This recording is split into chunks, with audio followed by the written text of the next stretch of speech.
Big boss വൈകുന്നേരം ഒരു task വെച്ചിട്ടുണ്ടായിരുന്നു. വിന്നറുടെ തുകയിൽ നിന്നും ഇങ്ങനെ പൈസ ടാസ്കിനായിട്ട് എടുക്കുന്നത് ശരിയാണോ എന്ന്.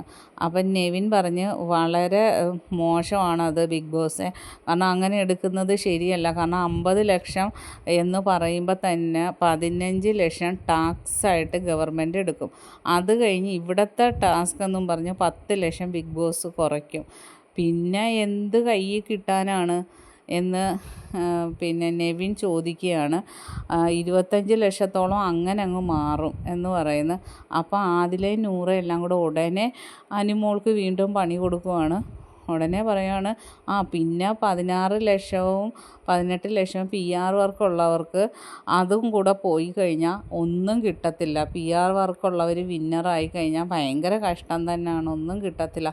അപ്പോൾ അക്ബർ കൈയുടെയും കാലിൻ്റെയൊക്കെ പേരിൽ PR വർക്കിന് ഇത്ര, ഇവിടുത്തെ ഗവൺമെൻറ്റിൻ്റെ ടാക്സ് ഇത്ര, ഇവിടുത്തെ ടാസ്ക് ഇത്ര എന്നൊക്കെ പറഞ്ഞ് കളിയാക്കുവാണ്. ഷാനവാസുമൊക്കെ ചിരിക്കുന്നുണ്ട്.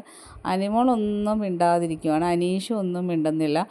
കിട്ടുന്ന അവസരം മുതലാക്കി അനിമോൾക്ക് നേരെ പ്രയോഗിക്കാനിരിക്കുവാണ് അനിമോളും ആദിലയും ഷാനവാസ് എല്ലാം കൂടി.